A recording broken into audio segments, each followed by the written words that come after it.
Hey folks, how you doing? Chord Dave here, because it's Saturday night. That's what we do, Chord Dave Live. So nice to see you. All of you who have joined early, thanks for joining us. So I've got Scott, Frank, Hail Mary Recordings, live from Hollywood, which is cool. Choi Pup is back. Al, Ernie, James, David, Scott, the other Scott, Marsha, and Cushman, NYC. Nice to see you all, guys. How is everyone doing? It's been quite a week here in Chord Dave headquarters, specifically right here. Hopefully everything's going well with you guys. I think Z question for the stream: which famous guitarist's guitar would you like to own? So, if a famous guitar person was going to give you a guitar, who would you like it to be, and which one of their guitars? I'll tell you my answer once we hit 30 likes on the stream. So bribery is coming back to the stream. And Todd's here as well. Nice to see you, Todd. Thanks for joining us. And there's a rain coming all the way from New York. So nice to see you too. All right, let's have a look and see what we've got for you today. So as I said on my short video that I did a couple of days ago, not a lot of news this week, been crazy busy work-wise and so forth, but hopefully we can have a good chat about music and guitars and all kinds of things that are coming. I don't have anything particularly that you don't know already, but we'll see what comes up. And if anyone's wondering, tonight's beer is Hobgoblin Ruby beer. First experiment with this. So if you've had this, let me know. It appears to be all right so far. So here's cheers to you. Nice week ahead for everybody, and hopefully a nice good stream. All right, so as I said, keep all those comments coming. Got some good stuff. You guys are already throwing some nice ideas in for whose guitar you would like to own. So that's, or would be gifted. That'd be super cool to have Phil Collins' guitar. He did some nice artwork on his guitars as well. So yeah, that'd be super cool. I'll come back to those as we go through. Nice Jimmy Page Les Paul. I was afraid nobody would say Jimmy Page Les Paul because it is one of them. You'd have to be like, give me Jimmy Page's Les Paul. Let's see, where are we right now? 18 people watching. That's cool. Thanks for joining. I've kind of forgotten something that I had set up. All right, so yeah, streams. You guys are coming in with all the chats. Awesome.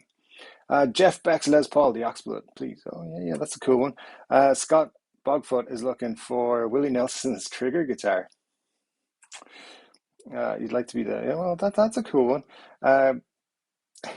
Peter Green, Gary Moore's guitar. You might have some competition, James, for that one. I think that's got quite a history behind it now, and people will be all doing it. Yes, Ernie, the ear infection is all cleared up, thankfully. Gave me quite a time, to be quite honest with you. That was a rough week, but hey, I got here. It's all good. Coincided with a whole heap of craziness, but yeah, thankfully it's gone. Medication's gone anyway, so I don't tend to stay on medication for too long. I don't like taking it. Just let it do its job. It works, and it's all good. Neil Young's Black Les Paul. That'd be a cool one to own. Hail Mary Recordings. I believe you have quite a collection yourself. You told me a couple of times, I think, on stuff with maybe there's some cool stuff in your collection. I believe you told me you have some excellent stuff. So Neil Young's Black Les Paul would be an excellent addition. His Flying V would be my cup of tea. Was take one off him. Just because it's just such a mismatch. But hey, there you go. Al, you like Eric Clapton's 60s Les Paul. Is it the Lucy Les Paul, the red one? That'd be a great one to have. And Dwayne Allman's Les Paul. A lot of Les Pauls going around. That'd be cool, yeah.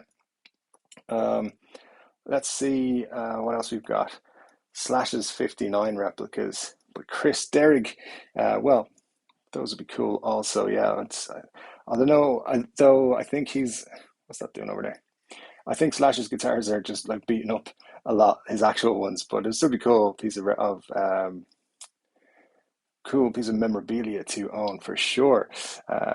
So yeah, some pretty great answers coming through here for that already. You guys are killing it, so good job.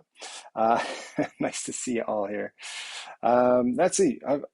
We'll come back to that chat in just a few moments, but I did spot this during the week. I don't know if any of you have seen it, and I wanted to talk about it on the stream. By the way, the new guitar arrived, the Telecaster I told you about last week. I've only got to play it for like a very short amount of time, but first impressions of the contemporary telly, the Squier contemporary telly in Shoreline Gold, it's fantastic. Um, Everything about this guitar is what I wanted it to be. It plays great, it sounds great, it feels great. One tiny, tiny cosmetic flaw, just right around the binding on the side. Tiny, tiny. I went like purposely looking for things. I didn't see it for 2 days.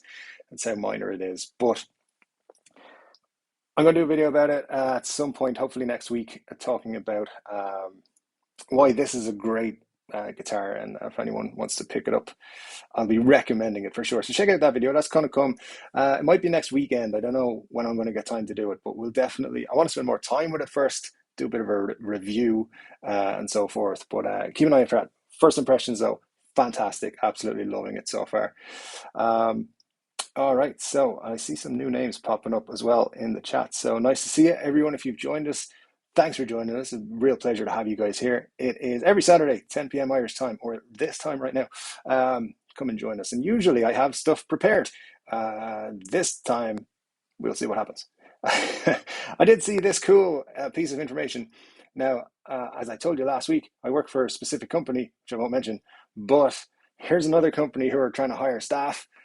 Gibson, looking for people of all kinds who have no experience to go and make guitars for them in Nashville, Tennessee. And if I could, I would actually take them up on this right now. I'd be very interested in going to work for Gibson and make guitars and all that kind of stuff. So, what kind of interest would you have in working for Gibson? Would you move to Nashville just to work for Gibson brands? And yeah, if you were, another question of the stream, I guess, if you were making guitars and you had some creative choice, what would you do with it? You know, if you could create a line that would just appear as part of the Gibson catalog for 2022, what are you coming up with? And yeah, that's it. So that's another question. I'm particularly, I would go to that if you're in the Nashville area. It'd be interesting to find out just what kind of jobs they're offering and so forth. I know people who've worked for Gibson in the past, and their experiences were mixed. Some people loved it, some people did not love it. What can I say without pointing out exactly who it is? What I would say is some people have told me that, you know, it's very much a get your quota done job, not get your work done quality wise done. So anyway, if you are in the job market and you live or can move to Nashville, it's an option. So you can check it out. But yeah, let me know your thoughts on that anyway. So let me see what we've got here. I'll catch up on some of these comments. Where did I leave it off here? Okay, Marcy, just noticed the guitar behind me. Well, yeah, it was there. It was just hidden. That's all behind kind of the question of the stream. Angus's SG, yeah, his 60. I think it's a 68 SG he plays. That'd be a cool one. I think he's retired from playing it live, so you know it's just sitting there idle. But he uses it on all his albums, all the AC/DC albums. So you know, maybe he can get rid of it. All these. This is the thing. A lot of these guitars will end up being sold at auction at some point when, you know, there's a time when their families and stuff sell the guitars owned by these people. We've obviously seen Les Paul's guitars go for sale recently, and other people's will come up at times as well. So you never know. This is not an impossible question. You just have to have hundreds of thousands of dollars to spend. That's all. So, Michael Snow, nice choice. What did Michael say? Oh, Michael was Angus's SG. Yeah, absolutely. It's cool. Cushman saying you love the classic vibe stuff. Yeah, and this is on par, I think, with any classic vibe that I've played, and I think they're in a similar price range. I'm pretty sure. I'm not 100% on price ranges at the moment with them having changed and stuff like that. So the name of the guitar is just the Squier Classic. No, not Classic. The Squier Contemporary Telecaster. That's all it's called. But yeah, that's in Shoreline Gold is the color. So that's what that one is. Malcolm's Frankengretsch. Yeah, that's a cool one. the Gretsch. I've seen. I mean, the great thing about that is it's fairly easy to replicate with like a stock model. Just take the pickup out. It's pretty cool. Richard, hi, nice to see you. From an island on the Mississippi River. That is quite a place to be. Good, sir. Thanks for joining us from there. David, you said you've just been offered a PRS SE Paul's guitar for a Marshall 30th anniversary head that I don't use. What do you reckon? My take on that is if you don't use the head, the 30th anniversary head, and you will play the guitar, the Paul's guitar is fantastic. Like the SE Paul's guitar is a really nice guitar. So it comes to that. If you're not going to use the head, but you will use the guitar, then do it. I would. That's what I would do for sure. But depends. I mean, for you, if it's worth more, if you think you can sell it for more, then do that. I mean, personally, if someone offered me a guitar, it'd be hard to turn it down. So, there you go. Robert, you have picked an excellent choice there. Rory Gallagher's All Strat. As you guys know, I'm a big Rory Gallagher fan. And I think when it comes to it, one of my favorite guitarists probably, and that would be a very cool guitar. I've seen it a few times in person. And I mean, if it wasn't Rory Gallagher's, it wouldn't be all that special, but it is. So it is special. Al's not interested in working for Gibson because he's retired. Well, that's a good enough reason. If I was retired, I wouldn't want to work for them too. Richard, yeah, if Gibson would pay for the move and set me up, I would go an instant. Yeah, well, okay. I don't know. I know that they're looking for a lot of people, enough to hold a was it career fair? Is that what they're calling it? Yeah, so they're looking for more than one person. They're looking for a team, I believe. So a whole load of people. So you never know. There's things. Anyway, what is it? You can get to if you can get to Gibson Garage on November 11th between 6:15 and 8 p.m. Nashville time. You can get all the information and presumably apply for jobs and stuff. What I did see somewhere is that there's no experience needed, and saw some commenters say something along the lines of, "Oh, great, no experience is necessary, so quality is about to go down the toilet." You don't need to worry about that with Gibson. They just don't raise the quality that high in the first place. So they don't have to worry about quality dropping all that much.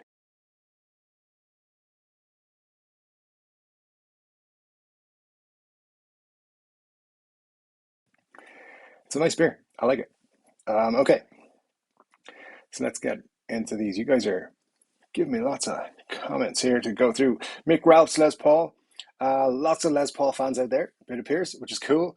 Yeah, absolutely. That's a great one. Tony Iommi's JD Custom SG, the old boy, as he refers to, the mojo in that axe. My lord. Todd, you know as well as anybody who watches the channel, I love an SG. Tony Iommi's I'm a big fan of. My only criticism of the Gibson USA Tony Iommi's is that they're too expensive. But yeah, it's great that SG is getting a bit of love because a lot of Les Paul's coming up in that in the answer to those questions. SRV's number one from Muddy, yeah, Muddy H2O. Nice name, nice name. That's quite a throwback, quite a nice reference there. So good job on that. Yeah, that'd be pretty cool. His actual number one would be an amazing guitar to own. And John Smedley's here. Nice to see you, John. Thanks for joining us once again. It's always a pleasure. Let's see, David. Yeah, so I see Choi Pup has said, yeah, it's not worth swapping. I'll be honest with you, like I don't know much about the Marshall head in terms of that price wise or whether it's a fair swap. But the thing with the PRS SE Paul's guitar, that's it's a really good guitar. So I don't know if the price wise, if they're in the region, I'd be tempted. That's just me personally, but I'm not a big amp guy. I'm just like whatever, plug it into something, it'll work. It's fine. But other people have opposite opinions, obviously. Love to test the finished guitars. Well, that's part of the job. So you got to move to Nashville. There you go. Any problems with the new axe? Not so far. In terms of playability, in terms of straight out the box, it's in great condition. Like there's nothing needs to be done to it, and as far as I'm aware, Homan got them in, shipped them out. I don't think they did anything with them. So it's in great condition. As I said, I haven't spent a lot of time with it this week, but what I'm going to do is hopefully tomorrow spend a little bit of time checking it out, measurements and all that sort of stuff as well. Just make sure that it's as good as it feels to play. It does. It really does feel great to play. Once I got a little bit like because it's a different size neck and everything than some of my other guitars that I'm playing more regularly. So took a little bit of time getting used to changing over to it. But man, the bridge pickup, which is the single coil in that, is fantastic. It's just got so much bite to it. It's beautiful. Everything about it, I love it. It's absolutely fantastic so far. But as I said, I need to deep dive into it over the next few days, and then I'll do a video letting you know what it's actually like. But first impressions, it's fantastic. Dave, you like doing a decent job to the best of your abilities? So I doubt it'd be a fit at Gibson. Yeah. Not gonna. Like I said, you don't have to worry about failing quality tests. That's for sure. That's not fair. They work very hard, sometimes, like between 11 to 12 on Mondays, probably. Uh, the guitar is only passing the current to the amp. The better the amp, the better the tone. Not the way I play. Doesn't matter. That's, but for people who can actually play like well, absolutely, that's a good point. Um, so let me see. John Lennon's 3/4 inch or 3/4 scale Rickenbacker. Yeah, anything John Lennon's would be cool to own. Absolutely. I feel like that would be quite a premium on the insurance for that, but that'd be super cool to have. Let's see. Gibson can't get the date consistent on the advert. One bit says the 11th, and the other says the 12th. Well, look, give them a break. Yeah, they're not great at quality control. I just need to lift it up. Yeah, Thursday the 12th to the 12th. Oh, okay, so yeah, this one says Thursday the 11th. So what is it? Um, I need to look it up now to see if it's the 11th or the 12th on a Thursday. It's the 11th. So you know what it is? It's probably on the Friday, which is the 12th. A lot of people are going to turn up now on the Thursday. I take it at their word, it'll be the Thursday. But I won't be there because I'm nowhere near Nashville. I'm in a whole other continent. So, it's fine. Uh, yeah. As we talk about Gibson's quality control, good catch, David. Well done. Yeah, I didn't even notice that myself. And I spent a little bit of time looking at that post today and thinking about moving to Nashville, to be quite honest with you, just the way the week has gone. And yeah, Todd, the beard does have a lovely color. It kind of, to me, at least in the camera, looks like it's Coke, but it's not, I promise.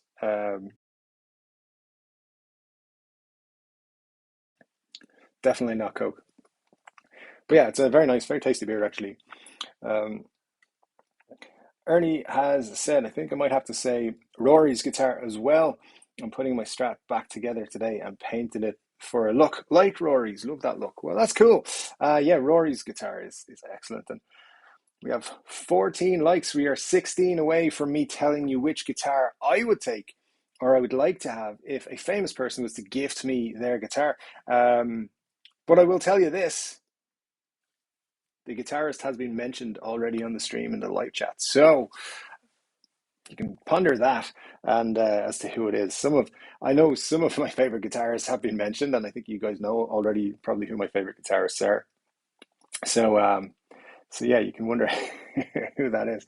Ernie's also saying you have had the PRS Pause guitar, very very nice and tons of tones.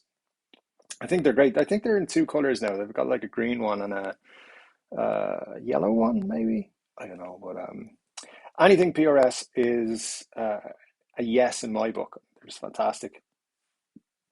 Excuse me, the beer's coming quite quickly there. Uh, yeah, the PRS, my PRS SE is one of my absolute favorite guitars that I've played of all time. Like it's one of the best guitars I've played of all time. And here in Europe, we don't get that feature with the SEs where they're checked in the Maryland factory. in the States. If you're in the US and you buy an SE guitar, you know it's been set up and checked in the USA factory, the PRS one.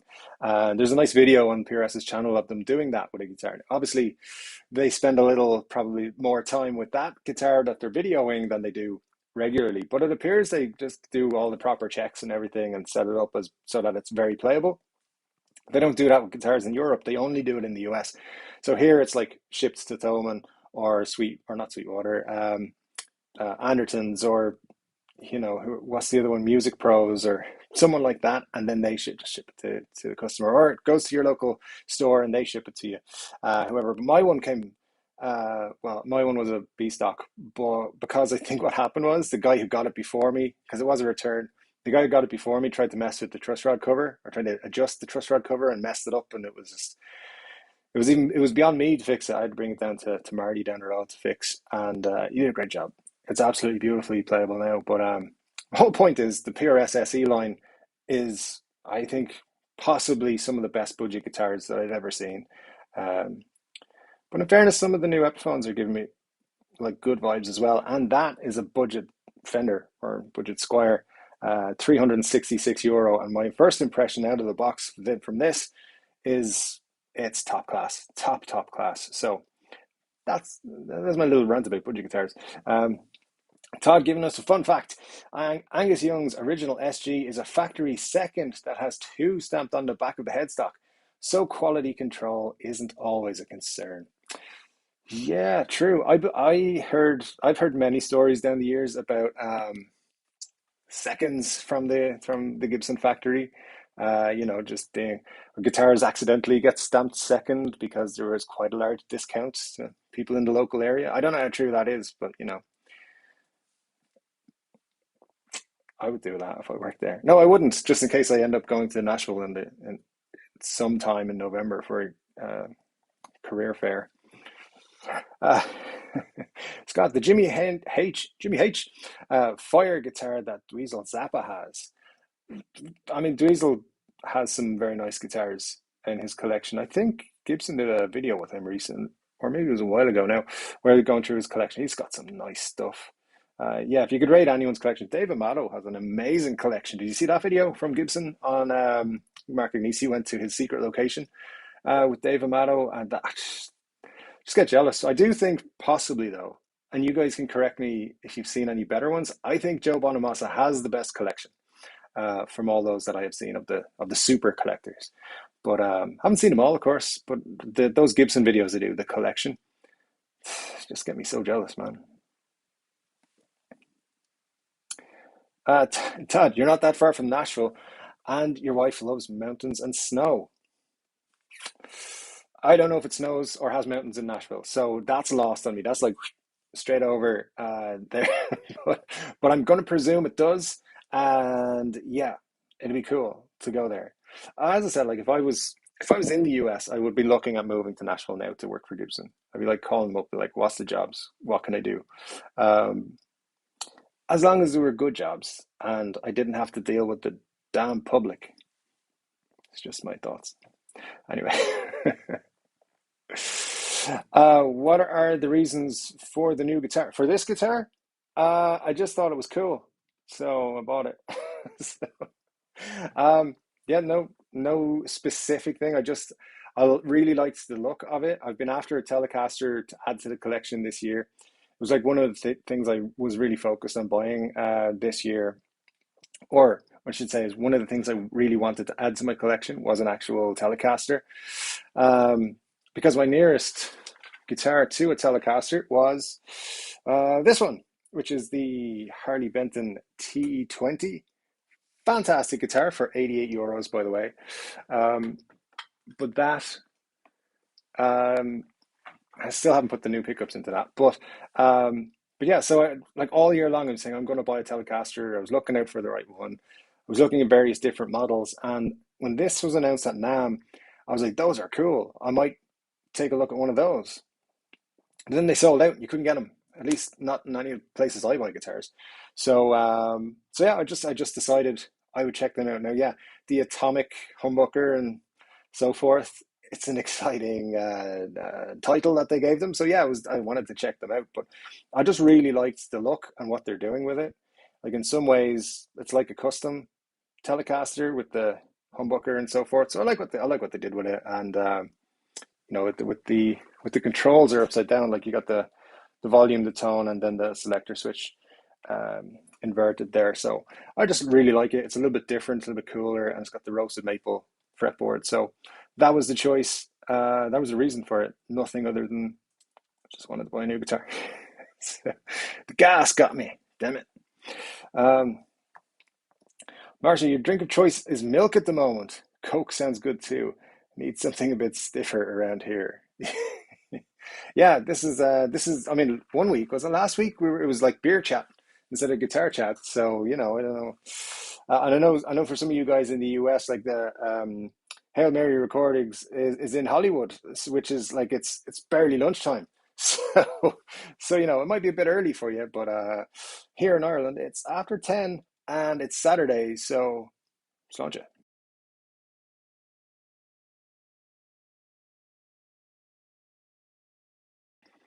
Anyway, let's see. Nothing wrong with milk or Coke or whatever you want to drink, though. As long as you're part of the team, we're all happy. And very good point here, Marcia.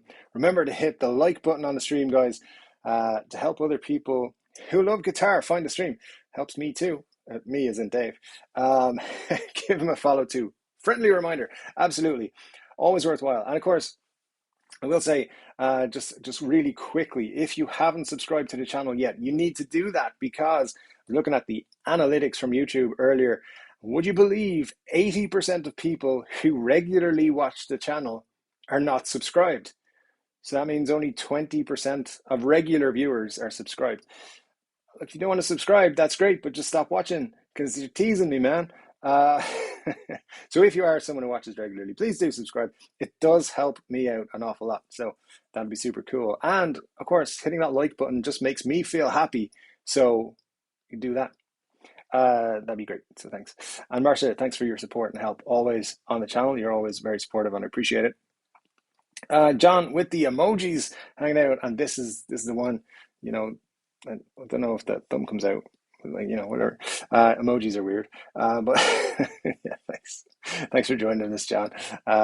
Pleasure. Some nice comments as well from all of you guys who are here in the live chat. You're always posting nice comments on my videos and stuff, and helpful and joining conversations. I love that. It's cool. Todd, you have said your second and third choice for this discussion would be Jimmy Page's Black Beauty Les Paul or Dave Gilmour's Black Strat. Not sure which order. Those would be two. I mean, the Dave Gilmour's Strat would be cool to have. Jimmy Page's Black Beauty, you know, I Jimmy Page is awesome, and I'd love any of his Les Pauls and so forth. But what would be even cooler is his Dan Electro U2. That'd be a fantastic guitar to have in your collection. It's not the one I would choose because we're still, what did I say, 30? We're still 9 likes away from me revealing the guitar that I would most cherish from a famous guitar person. So, but yeah, anything from Jimmy Page's collection would be fantastic. So, Jimmy, if you're out there, send it my way. Lorraine saying to Todd, Jimmy Page Black Beauty is a dream. Well, there you go. You see, anything Jimmy Page would be super cool. Prince had a telly that I'd like to have. He played it on the While My Guitar Gently Weeps. While My Guitar Gently Weeps tribute video. Yeah, is that the one he threw up in the air and it like just never came down? I know someone probably caught it or whatever, but that was a cool telly for sure. Um, and I can see that the next comment, which I don't think is true. Let's see, David. I think Slash's 286 standards are seconds. Yeah, I believe the first Gibsons that he got after Appetite, or for while recording Appetite. I think it was after Appetite. Were seconds. They sent him over a couple of seconds to try, and he kept them. So there you go. I mean, it wasn't a bad business decision from Gibson to send Slash a couple of free guitars, was it? I mean, it's worked out. They've made millions together over the years, and yeah, I guess that was a really good business decision. on that side. You know, fair play to them. Um, Dave's collection is insane. Do you mean this Dave? Because my collection is mediocre at best at the moment, and it's in a rebuilding phase. It's like a, I don't know, a different stage than it's ever been right now. But if you mean Dave Gilmore, his collection is absolutely insane, for sure. So yeah, anything from that collection would be great. Um, Hello to David Ruiz, who has just joined us, or at least where I got to the two in the chat. And guys, thanks again for all your comments and likes and for watching and your subscriptions and all of this stuff. It really does mean a lot to me. Just, I know I said that a few minutes ago. I'm just going to say it again because it's my stream, damn it. Uh, Al, you have two PRS SEs. You looked at 245, but the 35th anniversary custom 24. Not quite in love with the sound, but we'll give it time. Yeah, 245s are great guitars. They're really nice. I think I'm gonna have to add one of those to my collection pretty soon. But the Custom 24 is a great guitar. Well, I'm saying that because I have a Custom 22, and that's a great guitar. So I don't know, but I'd be interested, and it's the 35th anniversary. So those are pretty cool looking. I don't know, but let us know what you decide on that because yeah, those appear to be cool. So I'd like to know if there's anything that you're not exactly happy with. David, you can get a version of Prince's Honer Bad Cat from Harley Benton. Yeah, you can. That's a model that I like. When I saw it first, I was like, "Isn't that something?" But yeah, it's a pretty cool. Um, it's a pretty cool thing that they have there with Harley Benton, where they just rip off loads of models. It's great. I like what they do.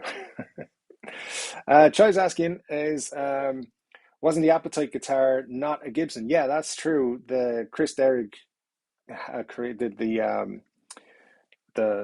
replica that Slash was playing, but it wasn't just the only guitar that he used on Appetite. He like had reached out to Gibson and uh, asked them for guitars, and they were like, "No, you're not famous enough." And then they offered to sell him seconds. I think that's actually what it was. Now that I'm thinking about it, they offered to sell him seconds at a discounted price, like manufacturing price or something.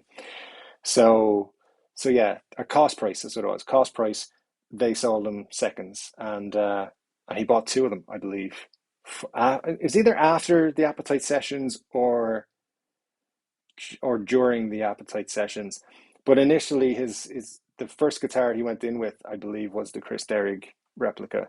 Um, it's been a while since I boned up on my Slash trivia because you know I've been doing other stuff. But yeah, and he explains that all in the book that he brought out a few years ago. And man, I remember reading that section, being like, how do I get them to give me factory seconds for cost price? I'd buy a crap load of them. But I don't think they do that anymore. So, you know, and you know, I think they came to a phase with in the Henry J era where they just like threw guitars away, just like destroyed them rather than sold them as seconds. For example, the Firebird X debacle. Now, I know it wasn't a great guitar, but they would have sold them. Like people would have paid cost price for them, or you know, they could have just blown them out at like crazy, like 9.99. People would have bought them, but no, they just destroyed a load of them and you know, ran over them with um, JCBs and stuff. So disappointing, but yeah, Slash has definitely benefited though from Gibson over the years. Um, Wait a second. David Rees, I just sent back a two, I thought that said $2 million PRS CE. I was like, what? No, $2,000 PRS CE due to a scarf joint cracking. Very disappointing. That is disappointing. You know what I always come back to on something like that is it's a one-off. You've been incredibly unlucky. Don't lose faith in the product or the brand over one thing going wrong.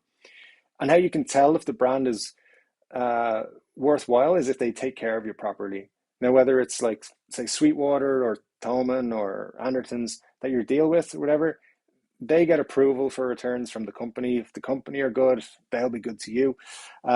So look, from everything I've ever heard about PRS is that they look after people. So it's look, I'm so sorry that you've gone through that. That is disappointing because we all know what it's like when you're waiting for a new guitar to arrive and the excitement.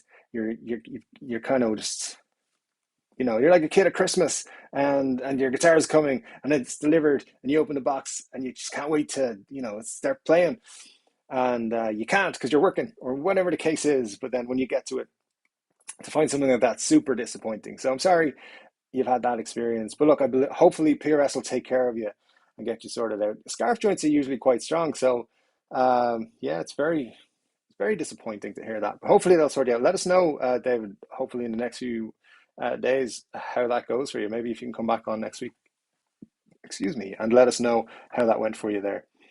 Um,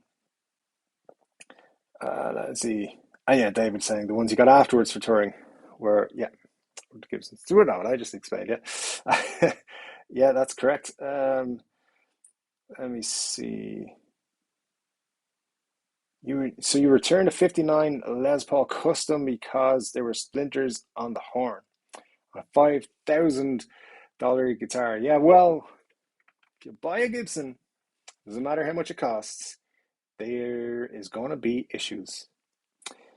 Uh, it's just the truth. It just happened. I mean, look, it's not my experience. It's just generally the guitar community experience. But when you're spending 5,000 on a guitar, you want it to come out of the box as good as a one of them that cost 360 something euros, and clearly it didn't. So look, that's the good thing though. Most of the bigger companies in particular will take care of you and look after. If you're not happy, they'll just take it back and send you one that hopefully you will be happier with. Let me see. Just under 420 here, like for real. Todd, I hope you're behaving yourself at 420. Just be aware, it's fully legal activities. Oh, that's all. I'm just saying. I mean, just do whatever you want. It's all good. Travis, nice to see you. Travis Edwards, thanks for joining us. We never need an excuse to buy a guitar or to drink a beer. Fantastic attitude. I love it. That is comment of the week so far from Travis.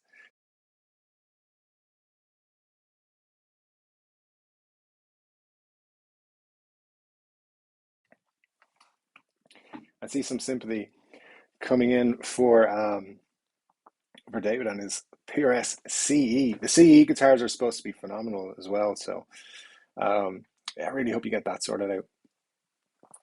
Um, just popped a Guinness. Yeah, well, you see it. There you go. Guinness is probably my favorite Irish thing in the world. So, and I'm an Irish thing. So that tells you all you need to know. uh, Prince had a guy who was catching his guitars. Yeah, well, I'm glad because otherwise they were heading into another dimension, and I'm a big enough sci-fi nerd to believe that that happens. So anyway, I mean, he was some player. Very underrated. Prince was as a guitar player. I mean, I think a lot of people in the guitar community recognize how good he is or was, but yeah, as a musician, doesn't get the respect I think he deserves, or still deserves, I suppose. All right, let's see what else we've got. Give Slash whatever he wants, and he'll start his own brand, or he'll start his own brand like Zach did. Yeah, yeah, yeah. I think you know what? I just get the impression that no matter what Slash proposed to Gibson, they'd be like, "Yeah, we're going to do that." Apparently, it was all Slash's idea for Gibson Records, and obviously Slash, Miles Kennedy, and the Conspirators are making their new album available through Gibson Records early next year. The first album, or sorry, the first single from the album, "The River Is Rising," came out last week, and I like it. I dig it. I think it's pretty cool. It's the sound of that band. It's what you'd expect. Um, so it's pretty cool. But apparently the album was ready a while ago. They were looking for a distributor or a record label to put it out on, and he went to Gibson and said, "Why don't you guys have a record label?" And then Mark Agnesi said, "Yeah, I don't know if it was Mark Agnesi, but yeah, so it was his idea. So I just get the feeling there's a lot of power in the Gibson corridors. So it's It's interesting though to think that would he like just walk out the door, walk away and be like, "Ah, I'll start my own company." One thing I would guarantee is he would sell a lot of guitars, especially I'm gonna be that person who says it, especially if you put the Seymour Duncans in it. Am I right? Thumbs up for if I'm right. um, and Marty, yeah, do you think Slash would do it? The LP is like his entire world. I mean, that's why he's diversifying his collection, perhaps with his Flying V's and his SG that he's got out on tour, his BC Riches he's got out as well.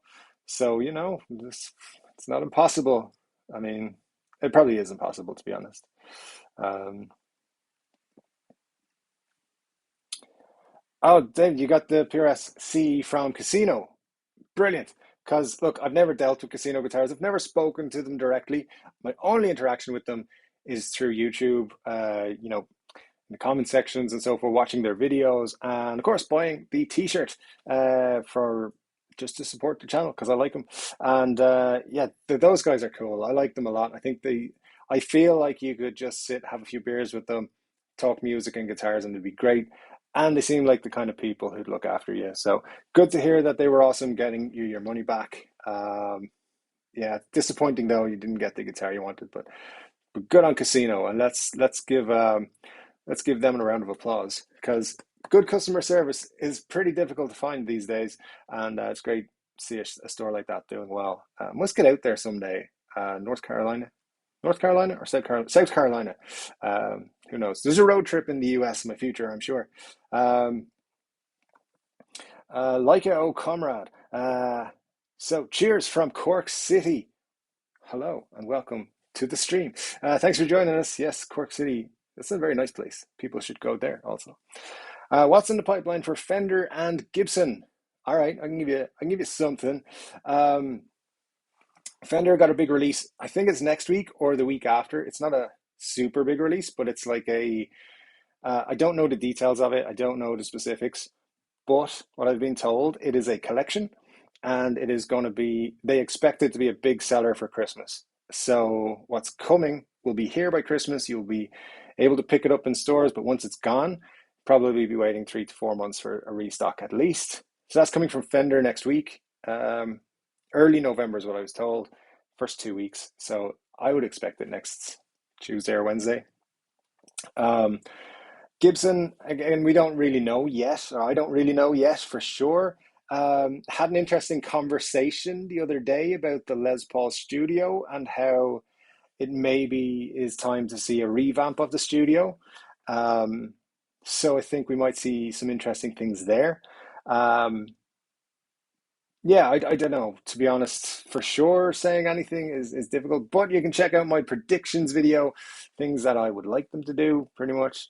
Um, which is on the channel there from a few weeks ago. I think there's one of them that might actually come true, but the rest of them is just hopeful, wishful thinking.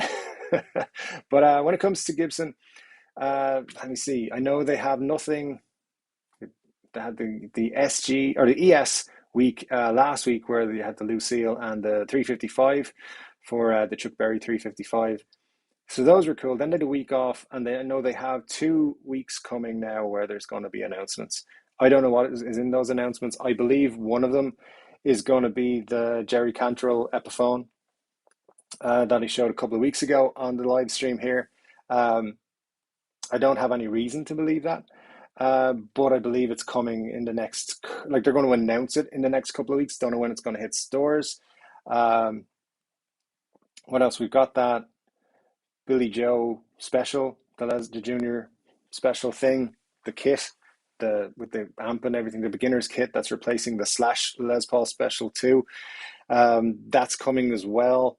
And there was something else coming from Gibson. I know is coming by the end of the year. Well, we know with Trogley and a couple of other people have done videos about the Adam Jones, the new Adam Jones reissues that are coming out, the 10 grand versions. I don't know what the deal with that is, but there's also a USA just standard version of that coming out, and which is I believe going to be somewhere around the 2.5 to $3,000 mark. and then there's going to be eventually an Epiphone Adam Jones 1979 as well. Those last two ones I think are going to be held back till January though, maybe even beyond January, but I definitely think they're coming. We're going to get hints about those very soon, and I think you're going to see an awful lot of the stuff that's been announced previously, like the Gene Simmons thing. What was it, G squared or G2 or whatever they're calling it? We're going to see that very soon as well, and I think we're going to see some more about the Dave Mustaine stuff. So that's pretty much till the end of the year with Gibson, I think. But as well, they're going to keep their best stuff for January, the end of January, because traditions and stuff. So that's what they're going to do. Let's see. And so, yeah, if you have any questions about that stuff, you might jog my memory. I know I've been told some things. I can't quite remember right now, but Adam Jones is a big one. I think that people are going to get excited about, especially when the standard version of that Silver Burst comes out. The 2015 Studio was pretty cool, with mother of pearl inlays, brass nut, and decent pickups. As I said, I do have a soft spot for the 2015 lineup, and I know they're hated across the board, pretty much by people. But I'm a sucker for a nice case, and those had an amazing case, and yeah, the brass nut was nice. I think where people mostly complain, I think, is the robot tuners, the mini, what's it called? The G-Force tuners. If you take those off, I think the 2015s, a lot of them are pretty good. Then you have because of that, you had the wider fretboard radius or something. Off the top of my head, I can't remember, but there was some unusual spec because of the robo tuner things. But otherwise, pretty nice guitars I mean, there were some really nice Les Paul classics in 2015 as well. But yeah, the studios had some nice, and I think I can tell you guys about it now because the deal is dead. I think maybe I showed you last week. I was trying to buy a high performance studio from 2016 a few weeks ago, and it ended up the deal fell apart because the guy was not cooperative. I wasn't looking to budge him too far on price. There was a cosmetic issue with the guitar. I was like, "Can you help me out? Like, we'll do a deal." And he basically was like, "Yeah, I'll take the money off, but I'll charge you extra shipping." So what was the point? Uh, so yeah, didn't end up going with that 2016 high performance Les Paul. It was in an Inverness green. I thought it was cool, and yeah, I was disappointed. That had robot tuners on it as well. They would have been replaced with I've got some nice Grovers or something lying around. I would have put on it, but some deals are not meant to be. But the Les Paul Studio is a great guitar. There's been some really good versions. I think the Studio Plus is the one with the flame maple top. You get like a double A flame maple top, and those are really cool. So yeah, just keep an eye out. If you hear the word studio a lot from Gibson in the next few months, I wouldn't be surprised. That's all I'm saying. I think 2022, the lineup is going to get a big revamp. Um, in general, I don't know anything for certain on this because people are keeping quiet. But what I understand is that they're looking at things that maybe haven't been refreshed or haven't been updated in a while, and that's what we're going to see. I don't think you're going to see anything crazy from Gibson in terms of core lineup, but um, anyway, in terms of studios, I think we're going to see some cool stuff, hopefully, uh, and I welcome that very much.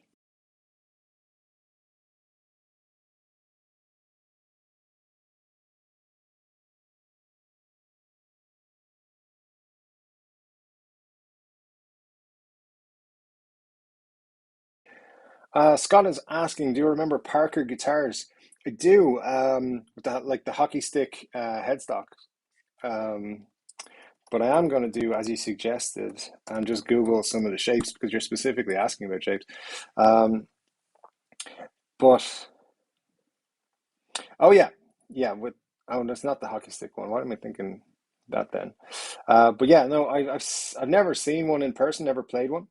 Um, it's a cool look though. It's very 80s in my book. I don't know, maybe 90s. I don't know, but Yeah, look, they're cool. They're kind of different. I'm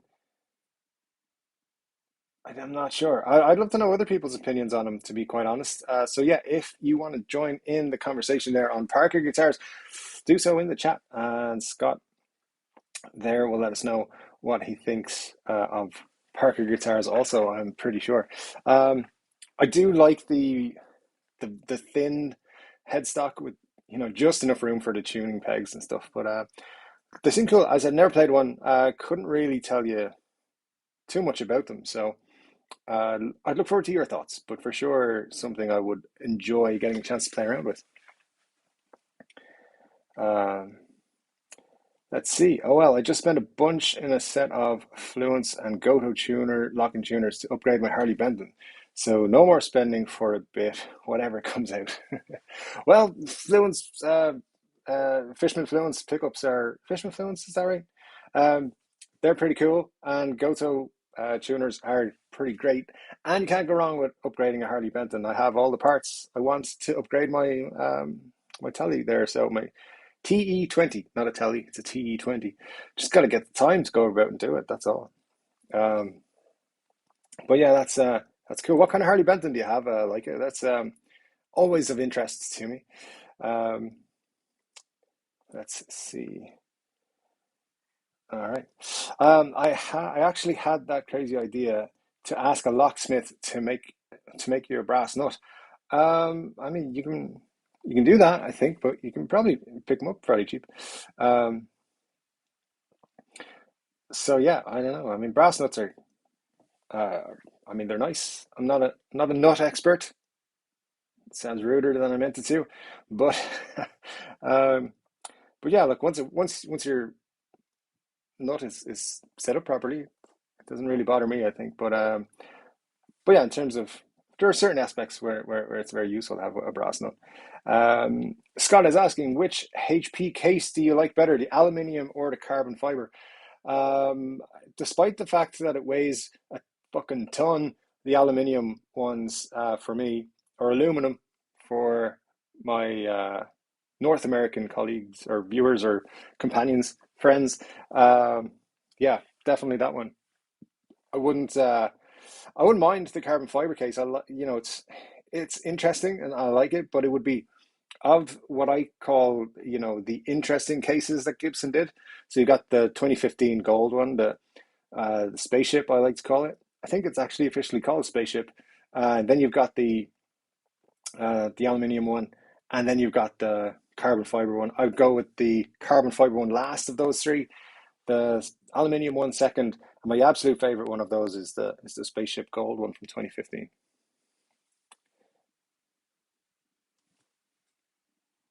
Yeah, Chai, you're 100% correct. It's the problem with the robot G-force isn't a problem because you can just swap them out. You're 100% correct. I think that's what people overlook a lot of the time, saying, having problems with them because how long does it take to change out your tuners? 15 minutes. And that's if you're like really taking your time with it. So yeah, it's not a big problem. Take them out and put them back on if you're going to sell it. Reason being, people want guitars as they were originally sold by the manufacturer. So always make sure put it back as original as you can. Because I'm on a guitar. It's not a 2015. It's from long before robot tuners were a thing. But the guy is trying to get as new price for a guitar that's not as new at all. It's got replaced pickups. It's got replaced plastics, and the plastics are the wrong color, and all these things like the plastics, like the poker chip and the pickguard, not a big deal. They're not expensive to replace. They're not a big problem, but you don't have the real ones. So you've made a personal choice that I don't want on the guitar if I buy it from you. So put it back the way it was. And if you don't do that, then just expect a little bit less in of an offer. It's that simple. Also, if you don't have the original case for a guitar, and this is just a personal rant because I'm trying to get this dude to be reasonable with what he expects to buy from a guitar or to get for his guitar that I want to buy from him. Um, if you don't have the original case and the original case candy and the original pickups and the original hardware and everything like that, don't expect to get the top price that Reverb says these guitars are worth. It's just that simple. All right. So, personal rant over for now. It'll come back. But but yeah, that's you're 100% correct though with the robot tuners, G-force things. Take them off, put on new tuners. It's tuners are not even that expensive anymore to replace. You can get some really good ones for like less than 50 euros. So it's absolutely not a problem. I'd prefer to have them on it, to be honest, because you don't have to use the robot element of them. So it doesn't bother me at all. Um, but yeah, I'm not gonna use them probably, but there you go. That's my thoughts, like my 2 cents. Okay, David has tried the Parker guitars years ago. It sounds great near Manchester. Incredibly resonant, but he didn't like the neck, really thick. Um, all right, cool. Um, good information there because I had no idea that the neck was thick. So there you go. We know something new. Um, I wish I tried a Parker before they stopped making them. I think they must be balanced perfectly because of the upper horn. The upper horn is interesting, yeah, for sure. And I'm sure it gets used like a handle an awful lot because, or as a handle, um, that's definitely the use I would use it for. It's kind of how I carry my SG around a lot of the time. Not that I should admit that publicly on the live stream, but anyway. This one, we can't see this one on the live stream. It doesn't show. So I'll take your word. It's a nice one though. So good job. Uh, Scott, you forgot about the spaceship one. How could you forget about the spaceship one? Oh my God. Like I've seriously considered buying guitars that I have no interest in just to get that case. So yeah, there's many problems, many issues. Um, and Martian votes for the aluminium case because it looks nicer with the guitar's tuners and hardware. Yes, it looks very nice, but you need to do some weightlifting before you pick up one of those things. They are heavy. In fact, heavier.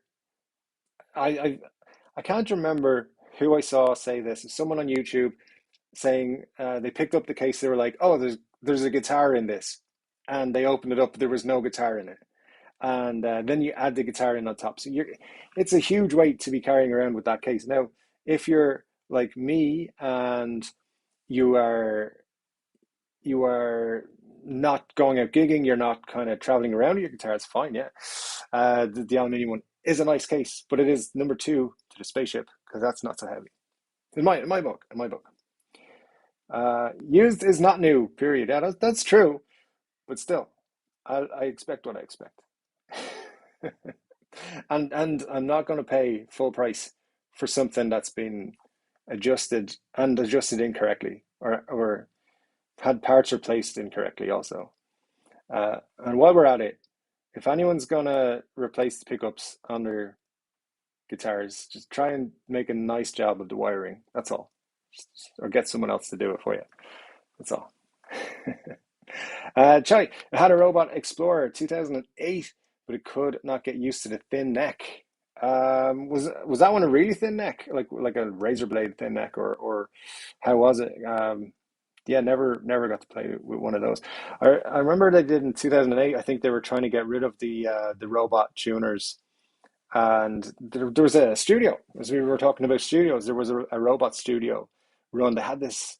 I saw this guitar store recently had a really beautiful green one, and I was like, for my St. Patrick's Day gigs, the green one would be perfect. So I was looking at that for a while. It was on my watch list for quite a while. I think someone bought it though. Um, but yeah, 2008. If you want a robot guitar, you probably pick one up. Quite cheap actually as well. They also did Flying V's, I think. So Explorers, V's, and Les Paul Studios. That's what. Maybe they even did SG's 2008. Something I forgot about there. So there you go. I remembered something thanks to the stream. But yeah, the thin. Do you not like a thin neck? I do like a thin neck, I have to say.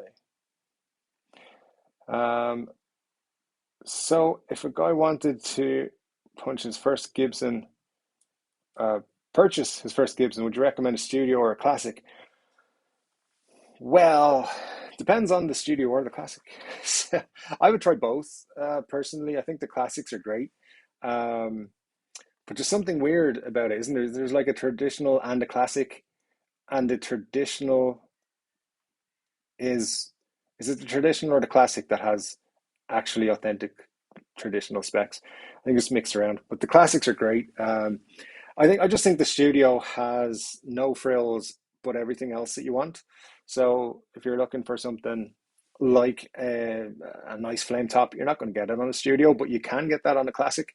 Um, and I mean, personal choice obviously comes into it a lot, I think, as well.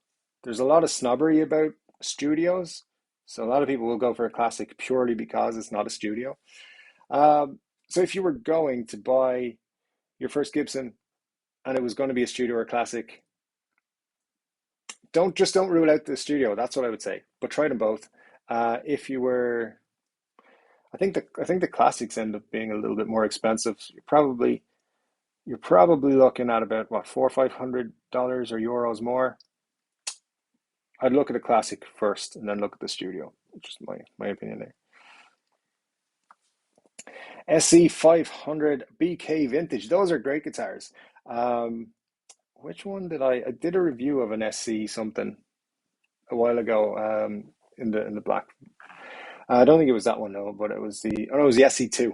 Um, those the Harley Bentons are really great. Like we've talked about them many times on the channel because they're great. I love Harley Benton guitars. I think and they're just getting better and they're putting a lot of work into making them better. So it's great to see them put that amount of work into getting there and upping the ante. I think in the next year, 2 years, you're going to see some really big changes with Harley Benton. So um, yeah, and look, that those are the changes you're going to make. With the SE 500 putting in the tuners and the pickups. So good luck with it, and let us know. Come back and let us know how it goes. Um, Reverb doesn't ask cues like if the guitar has original parts and stuff, because that would help provide a more realistic value estimate.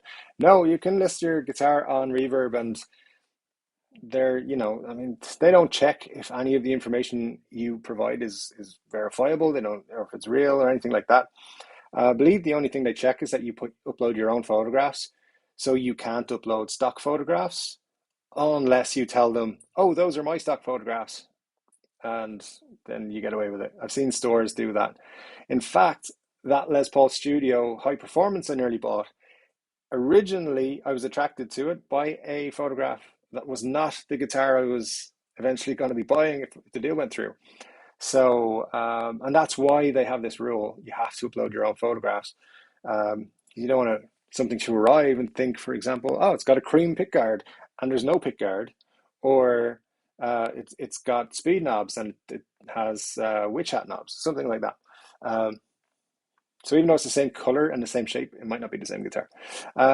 But no, they don't verify any of those information. Any information, you basically can put up anything you want about it. And that's why there's many guitars. For example, you guys know I've been looking for a 1982 guitar for a while, and I see so many listings that haven't read the serial number wrong, or haven't read it right, I should say. They have read it wrong. Um, so I'm looking at Gibsons from 1982 in particular, and reading the serial number, you can tell what year and then what day and so forth. If the first two letters are 83, it doesn't mean it's an 83. Or 82 doesn't mean it's an 82. 81 also does not mean it's an 81. So, but people sometimes are like, oh, it says 83 or 82 or 81. And that's so. So they get it wrong. So you get an 82 advertised, but it's an 83 or an 84, something like, not an 84, but an 81 or whatever. People mix it up. So yeah, Reverb, you've got to look and be um, very careful when you're buying in Reverb, because as well, a lot of sellers, most sellers don't put mistakes on it on purpose. It's just they don't realize, or it's not that stringently checked. So just put up whatever they want on it, or whatever they think it is. That's more um, that's more likely what happens, to be quite honest with you. Hey guys, let's get a few more likes on the video. If you haven't liked the stream yet, just make sure you click out of the live chat for just a few moments and hit like for me. that'd be super cool. If you want to be amazing, you can also share the stream on like your socials on YouTube, on maybe not on YouTube, but on Facebook and Twitter and all that sort of crack as well. That'd be super cool. Don't forget, I'm going to tell you which guitar I would like to own if a famous person was to give me their guitar, or a famous person's family was to give me their guitar for some reason. Uh, as I said, it's been mentioned in that conversation. You can also start up that conversation if you want. Again, if you haven't already put in your answer. But yeah, for sure, hit that like button for me, please, and come back into the live chat and tell me all the things. Thank you very much. Let me see. Choi has a good suggestion there for Ben. 50 standard if your budget allows. Otherwise, the classic is better. Yeah, that's why I said start with the classic and see what you think then of the studio. In my opinion, I mean, I think these if you can get a 50 standard, 50s or 60s standards are great. I would navigate towards a 60s standard because of my personal choices, but the 50s are great for a lot of people also. Um, Scott, heavy is good unless you carry it a lot, but easier to catch a thief if they're running with a 40-pound case and a 10-pound guitar. That's very true. Yeah, I I hope if someone ever breaks into my place and tries to steal my guitars, that they're just so confused by the choice that they're like, "What? How am I going to steal? Which one? Which one will I steal if I can only carry one?" And then I will catch them in the process and use one of the cheap ones lying around to beat them over the head with. That's how I hope that scenario works. I know it probably won't, but you know, it's one of the it's one of those things that you're 100% right. Like I am an in-the-house guitarist, so having a case is just for when I'm moving house or potentially going to a friend's house or something like that. But or over if I'm going for Christmas to my folks' house or something, I will bring guitar or guitars with me because there's a couple of guitars I know I can't replace, so I'll bring those ones with me regardless of insurance and that. I don't care. Um, but the big heavy case can be put in a nice position, and they also look nice. And people are like, "Hey, what the hell's that?" So I'd still go with the gold one though. So good, good argument though. Um, Ben, you're asking new or used? Is there a big difference in price? Uh, at the moment, the used market is seeing a surge. So you know, used prices are not what they used to be, but it's coming. There's going to be a huge sell-off pretty soon. In fact, it's probably started. I haven't been checking newer stuff recently, but yeah, the used market is always a good place to start because lots of people buy guitars, try to learn to play them, give up after a week or 2 weeks, and then 3 months later sell their guitar. And people buy expensive guitars for their first guitar and then sell it, or they buy cheap, and they also buy cheap guitars.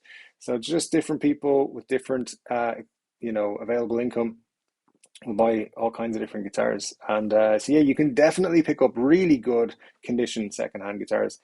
It would be my first port of call for something like a more expensive Gibson if it was your first time going for one. Of course, you have the warranty side of it if you want to go new as well, so it adds a little bit something. Um, but honestly, I'm not 100% sure price wise of the difference. Uh, The traditional was lovely. It had a 2017 Cherry Burst without a pickguard mounted. Lovely guitar.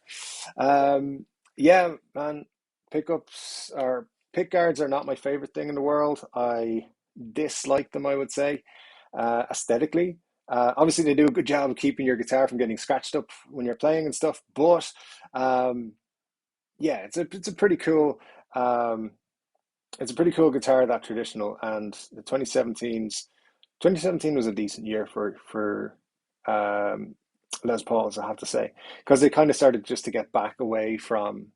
I know that 2016 they came back from the 2015 thing where they just made the wholesale changes. But 2017 was the year they kind of really got it back. Of course, they still weren't great because they were still losing money, and then they had to sell the company.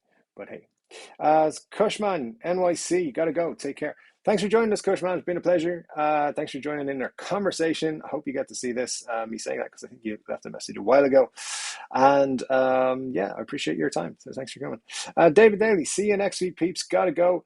Hope everyone has a good week full of ale and guitars. Yes, thank you. And again, David, pleasure to see you. Thanks for joining us. Pretty cool. see you in the chat each week. So thanks, and I hope to see you again next week. Scott, cool idea.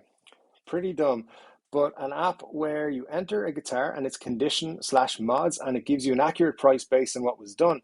Kind of like how guitar or car options are chosen online would be cool. That's a great idea. That is a great idea, and yeah, I would like to see that as well.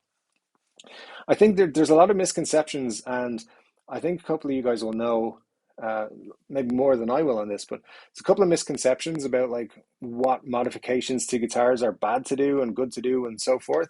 Um, I think when it comes to modifying, or like there are some things have to be done, right? Like older guitars will sometimes need refrets. You've got to do it. It's not ideal, but if you're gonna make modifications, that's one that's necessary. So do that, because otherwise the guitar becomes unplayable. A refin obviously affects the guitar price and stuff like that, but if it looks bad, it's better to do it than not do it, in my opinion. Uh, there's so many things that are like people think, oh, I don't ever do that because it's an older guitar or whatever. I have been looking at older guitars lately, so it's kind of my thing that I'm looking at and know a little bit about more than anything right now.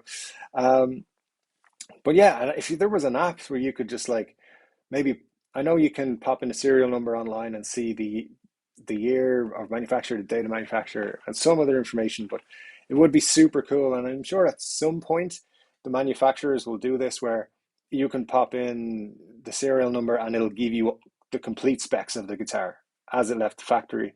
That will happen at some point. Yeah, everything's going to be app driven at some point, so I think we're about halfway there at the moment. But we won't blame them right now for not being up to speed on it because it's quite difficult. I mean, Gibson have lost all their information from their 1959 ledger. So was it their 59 or their 60 ledger they lost last? They did an appeal last year to see if people could return it. They ain't ever getting that back, I don't think. Um, all right, let me just take a sec.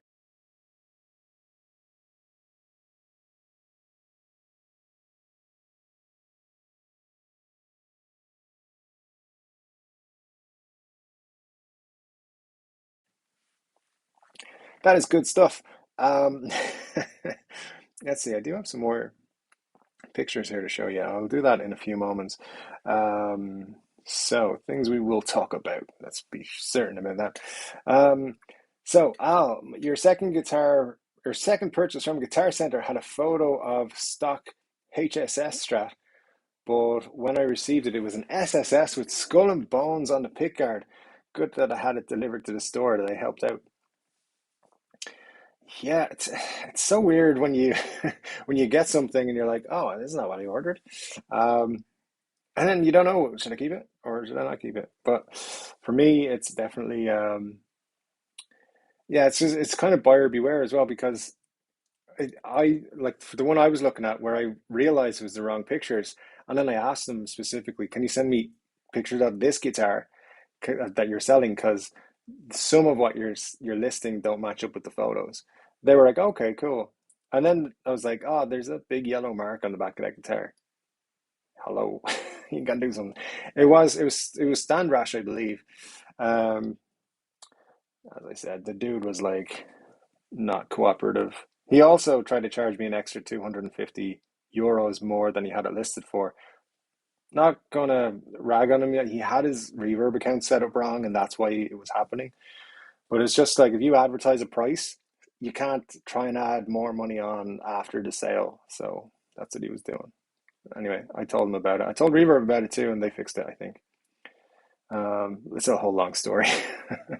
But anyways, yeah, try great advice for Ben there. You should try different LP guitars first to understand all the neck shapes. That's true because not all Les Paul necks or SG necks or any necks are the same.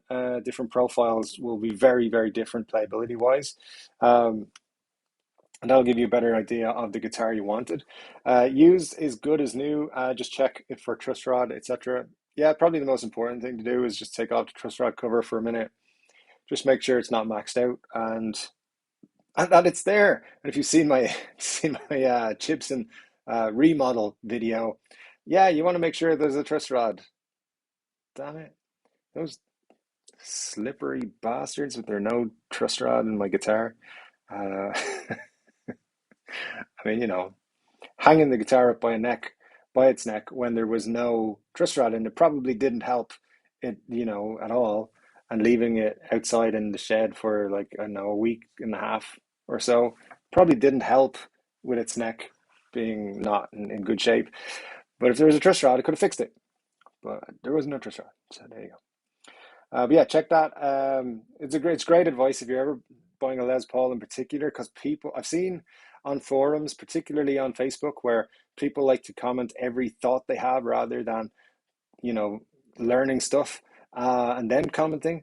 Oh, a Les Paul neck is different to an SG neck. Yeah, except that some of them are the same. So, different profiles are very different playability wise. Like I said, the 2015 necks are, I think, a little bit wider as well than your average Les Pauls. So it's worth checking everything. Just the best thing, if you can, go to a guitar store, pick up guitars, play them, see which ones feel better than others. There's all kinds of different necks. Like a rounded C is different to a modern C. You might have a D profile. You might have, I mean, there's all kinds of different ones. I like a slim taper neck because I'm weird, but that's just it. Like I navigate towards 60s style guitars or 60s spec guitars because they tend to have slimmer necks. So though that's something I look out for. But yeah, the best tries with some great advice there. Just try them out because you'll find different ones will be different in terms of how they feel. And it also goes with like the weight relief stuff in the actual body of the guitar can seriously affect how you feel about holding a Les Paul for however long you're playing each day or however long you own that guitar as well. Marshall, you're saying that Reverb really ought to ask every seller pointed questions before letting them post a listing. Yeah, I think they tried that at one point, and they, like the sellers were like, "Nah, I don't want to do this." So, you know, you're supposed to accurately put in all the information. Um, it's been a while since I posted, a few months now, but on Reverb since I listed anything. But they do ask you all the stuff, but it's optional. You can skip stuff. You can put up if you want guitar for sale, post a picture, post a price. At least you could the last time I tried. So, um, I mean, they'll ask you for brands, stuff like that. They ask you what country it was manufactured in, but you don't have to answer that.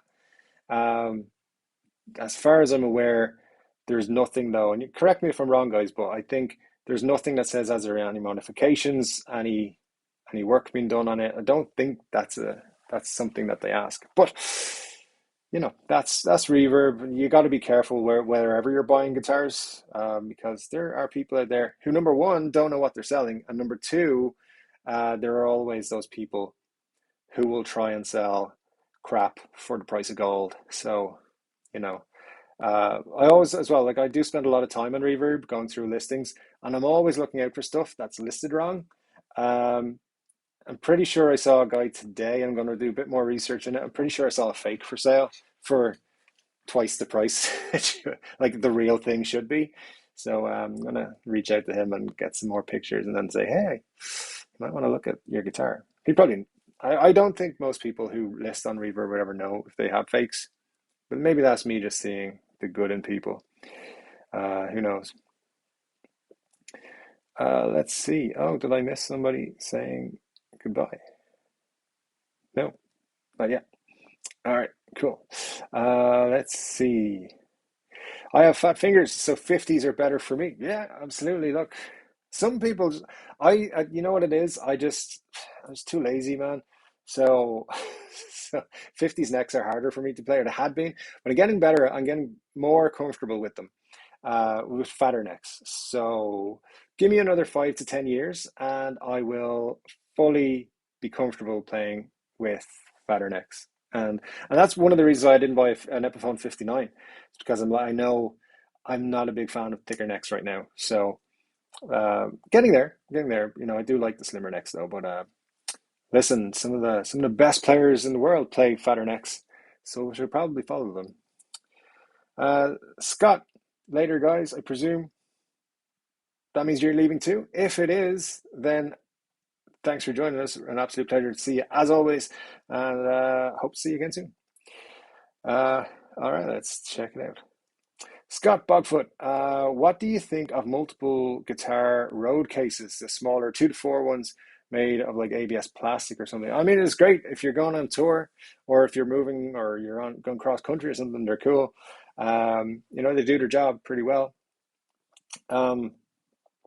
For just around like for my use case as like having all my guitars in 2 rooms in the house, I don't feel the need for one because I have them all on stands most of the time. I know I shouldn't, but I do.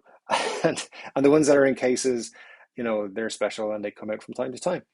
Um, so yeah, they're great. They're not really for me, but I think they are great. And maybe if I had a bigger collection, I'd have a few of them around. Uh, but yeah, if I was moving to like another part of the country, or if I was traveling with my guitars, I would definitely get a couple of them. But I don't know.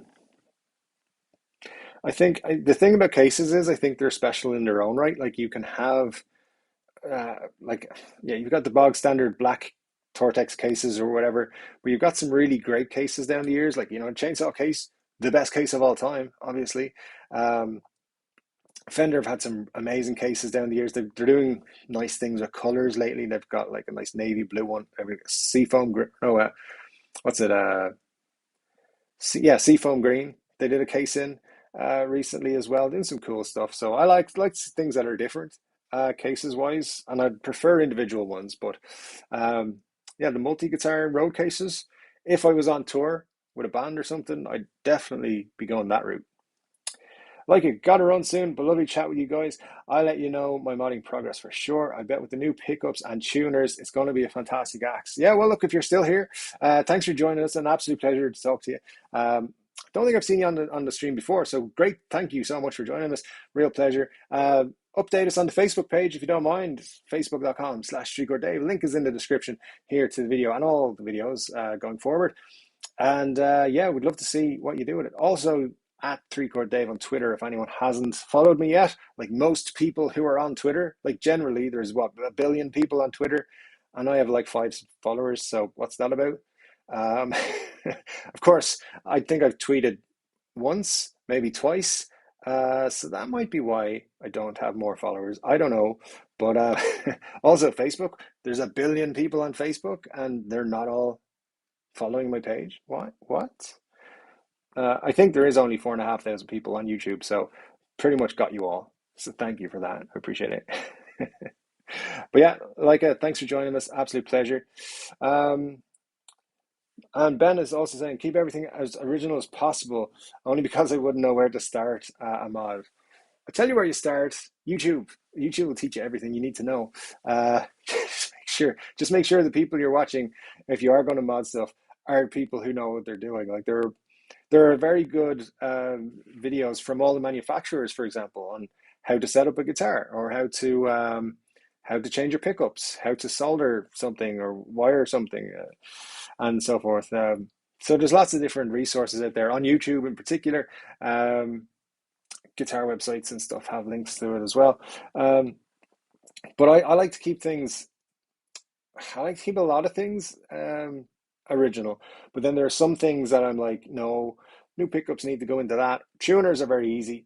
That's a good place to start because it's fairly straightforward to do. The worst thing you have to do is maybe you might have to drill a tiny, tiny hole. That's 6 of them. That's it. Very straightforward to do. So that's my recommendation. Definitely, if you feel like getting into modding guitars, do that. Or it's a cool thing to do. Get one of those really cheap build your own guitar kits that come with, probably if you buy a Les Paul, it's most likely a bolt-on neck and stuff, but it gives you the feeling of working with a guitar. But don't just like bolt it and paint it and put the stock electronics and stuff in because that'll take you half an hour. That's no good. Do some design work on it and do some messing around with it. Add some fancier electronics or I've seen people do cool things like add lights, LED lights and perspex and all kinds of things to it. You can do some great things. Video channel, YouTube channel, I would recommend for that is Crimson Guitars. They've done some great series over the years of taking a kit and turning it into something unique and special. So definitely, I would say uh, get your get your mod on by by getting into that, because the only way to get into it is to like get hands on with a guitar. And I'm not the biggest modder. I'm not someone who knows even how to do a lot of this stuff, but um, it's a fun thing to do. Those kits are a lot of fun as well, and that's why when that Gibson that I got a few weeks ago, the Relic 59, which was in not great condition when I got it. Like my thought on that was I'm gonna strip it down and I'm gonna see what I can do with it. And it was more just playing around and having fun than anything else. Um, I had some ideas, and I like it looks great from a distance. I'm looking at it right now behind me over here, and it looks great. And from a distance, people think it looks amazing. But I know the truth. So, but yeah, a lot of fun those kits, by the way. Fretwire, it's fretwire.com. Just look at Fretwire guitar kits. Uh, those are a great company, and you can get all kinds of different parts and everything added to your kits. They're a bit more expensive, but they're cool. Um, but also, nothing wrong keeping things original. So there you go. Uh, Frets are consumable. They are indeed. Uh, Not as much so as strings, but I think they are. Yeah, no, strings that go through strings quite often, to be honest. Nearly every time I order from Amazon, I feel like I'm ordering strings as well, just because I always need them. But yeah, the frets need to be done. It's just one of those things. People like, I've had people complain, oh, this dude refretted this guitar. Yeah, yeah. It's like if you buy a car and you're like, are those the original tires? No, they're not the original tires because they wouldn't work anymore. So, you know, things have to be done. Yeah, it's great if you can buy like a 60s guitar with the original frets and they're out there. That's fantastic. It just means they haven't been played a lot. But if it's something that's been played and it's old, it's got a refret. That's it. Where's the whiskey chaser? It's in the kitchen. It's probably coming out after the stream. Yeah, whiskey chasers are dangerous when you start adding those to the flow, to be quite honest with you. But yeah, 100%, a good idea. Man, I just realized the time these messages, I'm way behind, guys. I'm so sorry. I do that. I get carried away talking about something, and then here I am, just flabbing away. So let's try and get through a few more. I got some things I want to show you before we go tonight. So we've about a half an hour left in the stream. So bear with me. And we need 3 more likes before I tell you whose guitar I want, guys. There's 3 people in here who've not hit the like button, or there might be, I don't know. But there's 21 watching, there's 27 likes, so we're probably like. But if you haven't hit, in fact, the like button, please do so now, and then I'll tell you the story with the guitar I want. So do it.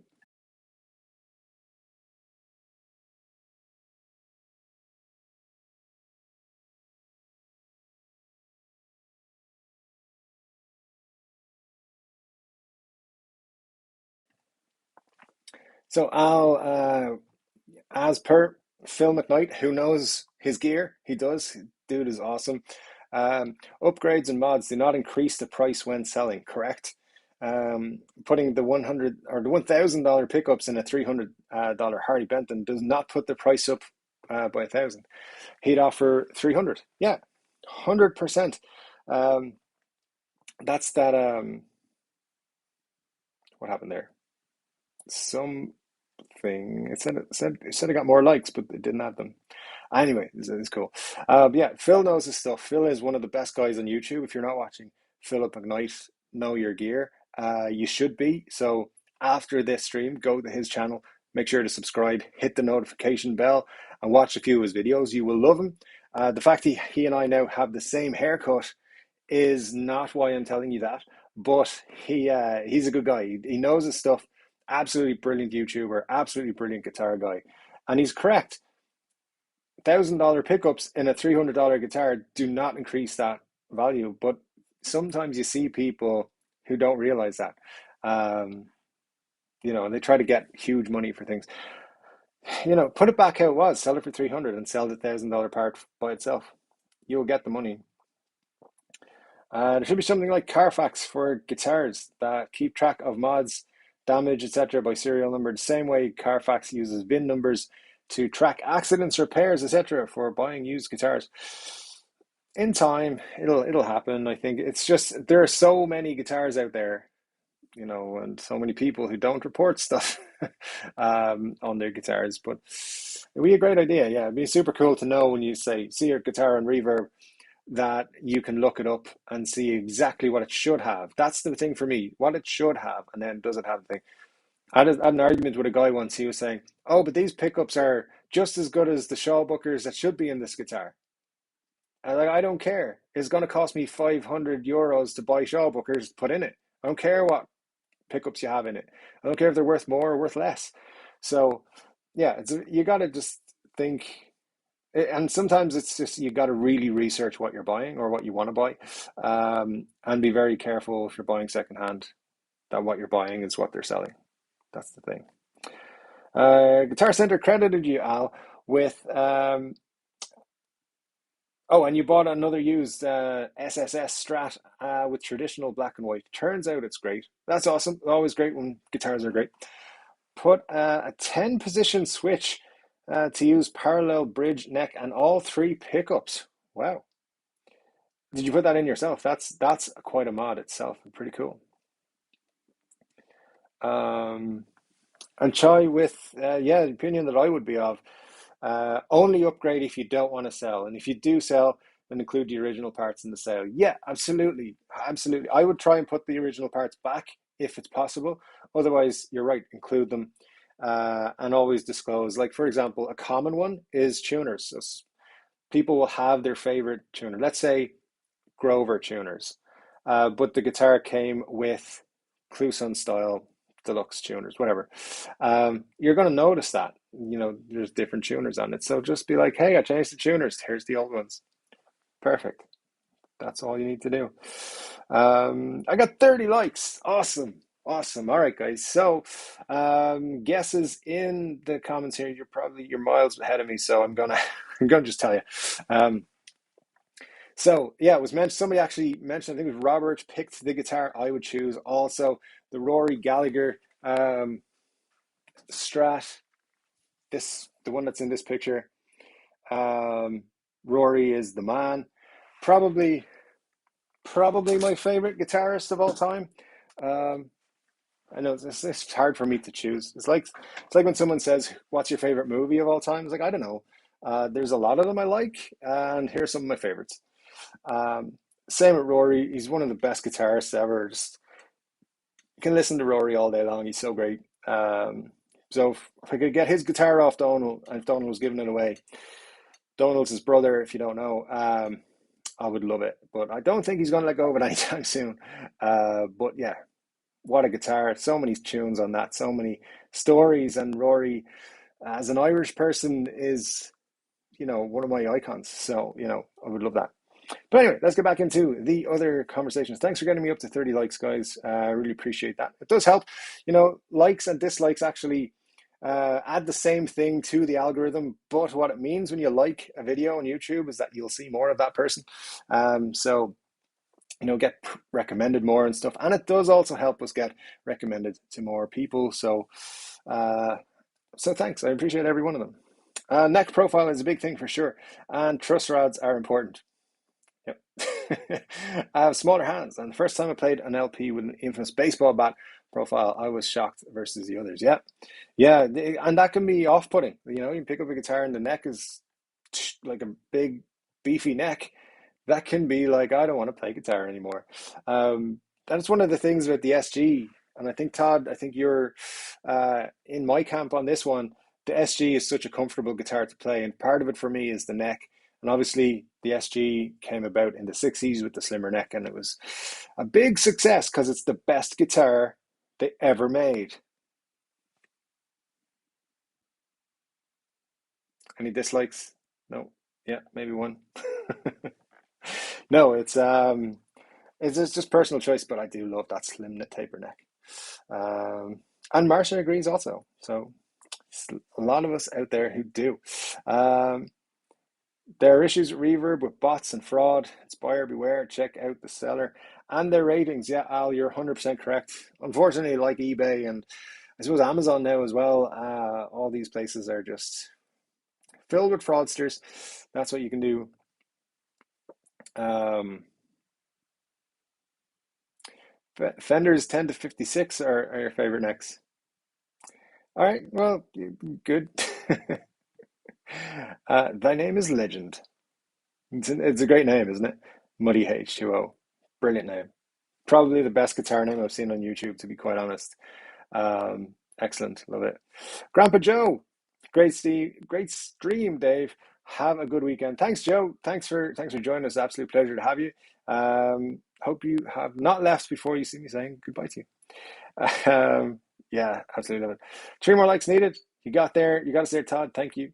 Stay away from Twitter. It's a cesspool. My thoughts exactly. I'm not a big social media person, which is weird because I have this YouTube channel that I keep putting stuff out on. I didn't this week, and I'll be honest with you guys. I needed a bit of a break from YouTube apart from anything else. There was less information flowing this week, but I needed to take a break. There's a lot of stuff going on, and YouTube can be a harsh mistress. But I'm back next week. No worries. Have plans. Videos will be coming Tuesday and Thursday if I have it my way. They will probably be pre-recorded videos for the next few weeks. So I'll be recording videos on a Saturday or Sunday, probably Sunday this week because I didn't do one today. So yeah, my videos for the next probably 3 to 4 weeks will be recorded beforehand. So if news comes out, say on a Tuesday, I'll be talking about it a week later because I just have a situation where my working hours have changed and I'm not going to have time to do videos after work and so forth, really. So I'll have to pre-do them. So I'll do my best to fit around. Then I got to get back into the swing of things, but we'll get it back. Don't worry, we'll get back to a regular kind of thing. But anyway, let's catch up with these comments, guys. You're killing it. Thanks so much. I appreciate it. Like it really does mean a lot to me when I come into a live stream and you guys are keeping the chat going because it keeps me going. And I love you guys. So thanks for everything you do. Really appreciate it. David Ruiz, I hate gig bags. A lot of manufacturers are using today instead of the case. PRS, I'm looking at you. Yeah, I mean the PRS gig bag is a nice gig bag, but if you're buying a gig bag, that's great. But if you're buying a guitar and you want protection for it, you want at worst a soft case, I think. Um, it does turn me off buying a guitar if I know it doesn't come with a case. That's I know it's not that big a deal to a lot of people, but it is to me, especially if I'm spending more than 1,000. I feel like that should come with a case or like a real case. And to me, a real case is a hard case. So that's just my 2 cents. But I get what you're saying there, David. Absolutely. Yeah, but then again, you've got companies like Fender who, until you reach a certain price, you don't even get a gig bag. So, at least as far as I'm aware, with PRS, everything comes with a gig bag.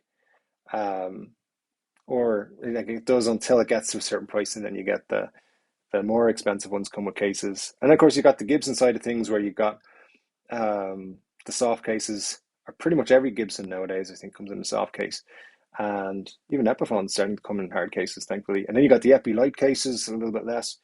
Those are nice, actually, not too bad. But I get you, 100%. Most gig bags don't have any neck support. If I were younger, I'd look into developing it as a new product. No one sells these neck supports for gig bags. That's an interesting thought, all right, yeah. Um, Chai, I hear great things about House of Tone pickups, especially the Peter Green mod. Has anybody installed them? I haven't, but I too have heard that they are excellent pickups. Who was I watching recently and they were showing me pickups? They were hand wired in the UK. I can't remember. But there's a lot of great boutique pickups makers out there now as well. But yeah, House of Tone I've heard are really good. So if you try them out, let me know how they go. Absolutely. I'd love to know. The new year, 2022, I'm going to be getting into a lot of projects and stuff like that. And I might just buy a guitar, one of those guitar kits I was saying from Fretwire, just to experiment with and have some fun with. Who knows? Also, you never know what's going to happen when you've got a YouTube channel and you want to make videos for it. So, you know, wouldn't rule it out. House of Tone, I will pop on the list of things I want to check out though for the videos. So we'll see. Might be a while though. I've, as I said, little time and lots and lots of stuff to do for the channel. Al, you have a 60s guitar with original frets. It was under your bed for 45 years. I wish I could find a guitar that has been sitting under a bed for 45 years. Honestly, that'd be great. But yeah, that's the key. Frets will not be worn down if the guitar hasn't been played. And so you can find 60s guitars, 50s guitars even, that have the original frets. It happens. It's just rare. It's rare, very rare. Scott, you're saying you just bought your brother a set of bookends made from a Strat body from Fender. Awesome, yeah. And some books about Fenders. Do you give guitar-related gifts to anyone? I do. I've given guitars as gifts in the past. And yeah, I mean, I've a brother. He likes guitars. And if I give him guitars or guitar-related merchandise, I can steal it back. I don't do that, obviously, but yeah, I do. I like to nudge people in the direction. Yeah, camera died. So, so to answer the question, yeah, I nudge people in the direction of guitar stuff by giving them stuff that is guitar related all the time or music related all the time. It's one of my favorite things to do because I know about that stuff. I can know that I'm buying something the right thing. But yeah, for example, I bought a guitar for someone last year and as a gift, and I did a lot of research to make sure it was the right guitar for them. Um, so yeah, that'll be those bookends are great. I've seen them before. They're really really cool. Um, and yeah, yeah, definitely, it's a great idea to give guitar related gifts. Um, yeah, I can't think of any other specifics. I said gave a guitar as a gift a couple of times, I think. Anyway, the thing about that is to make sure you really get a sense of what that person would like and what would attract them to the guitar in the first place. Um, let me see. To be fair, Epiphone had a gig bag hard case for the Alex Lifeson that was pretty good. Yeah, that's the Epi Light case that they do. That's what's coming with the new Epiphone Lucille's as well. So they're doing them for all different kinds of models, and they're pretty good. They're not too bad at all. So yeah, absolutely like it. And we're catching up on the chats and we're catching up on the likes and everything now. Let's see. Todd, your favorite guitarist of all time is usually whoever I'm trying to learn songs by at that moment. That's a good reason, for sure. I think it's so hard to know though who's your favorite guitarist. I did this last week as well. I'm looking at the actual camera rather than the camera on the MacBook there. Um, that guy there, he's one of my favorite guitarists in the world ever as well. Chuck Berry, because of what he did for guitar music. We wouldn't have a lot of the people that we have without Chuck Berry. So big fan of Chuck. And let me see. Got the 59 Epi Les Paul, came with a case that is okay. Has some neck support. Favorite guitarist to try, your favorite guitarist and songwriter is Brian May. Oh, I love Brian May. He's absolutely amazing. What I like about Brian May is he seems like the most down to earth, like massive rock star in the world. Like some rock stars seem pretty cool, but like Brian May is just a guy who goes to the shop and buys like a thing of milk to make tea with. He's like the most down to earth dude ever. He probably isn't, but that's how I perceive him every time I see him on his Instagram or whatever. So let's see. So Brian May is your favorite songwriter and guitarist. That's cool. And Rory showed him how to use the AC30 with treble booster. Pretty cool. I've heard Brian May talk about Rory Gallagher quite a lot. What I like to hear is like I've never heard a guitarist or a musician who knew Rory Gallagher have a bad word to say against him. You can't say that about everybody, you know. Eric Clapton has his fans and his people who are not fans of him. Pete Townsend, the same, you know. John Lennon had people who liked him and didn't like him as a person. You know, all these kind of things. But Rory Gallagher, he seems to universally have been loved. So he was just a rock and roll dude, and people liked him. Yeah, he's an awesome musician. Um, LP, SG, Strat, Telly, the best is what you like. That's true. Well, whatever it is that you prefer, whatever drags you to guitar, that's the one for you. And that is absolutely how I feel about it. Scott, you're saying you've got a question here. What cartoon characters would you like to see a guitar based upon? For you, Snagglepuss and Oggy and the Cockroaches. That's a it's an interesting question. Chai has already answered with He-Man. I think, oh God, who? It's right now. I can't think of any. He-Man's a pretty cool one. Um, wow, it's a great question. I don't know. I think I'm gonna have to go with something quite basic, like a Beavis and Butthead kind of thing. I don't know. I think that would be cool, Beavis and Butthead. So let's leave it at that.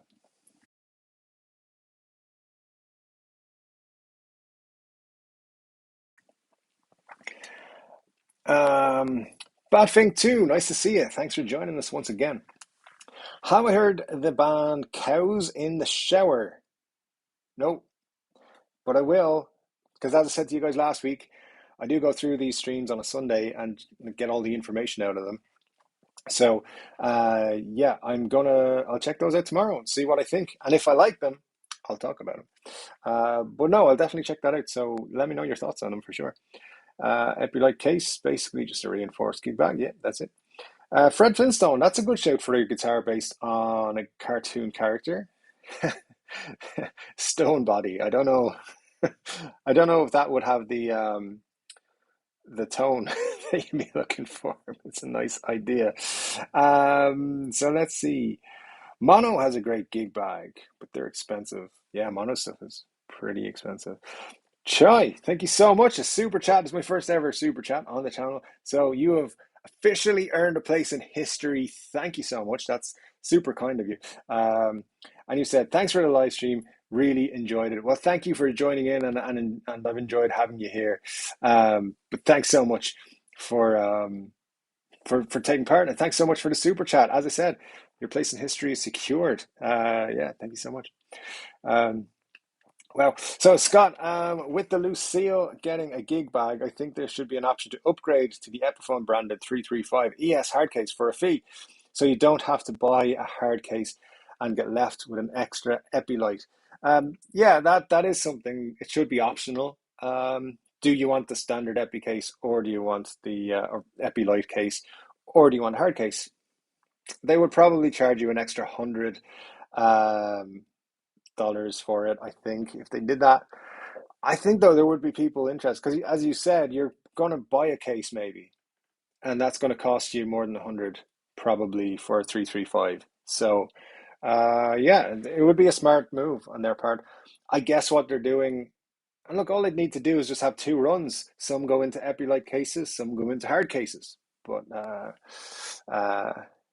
yeah, it's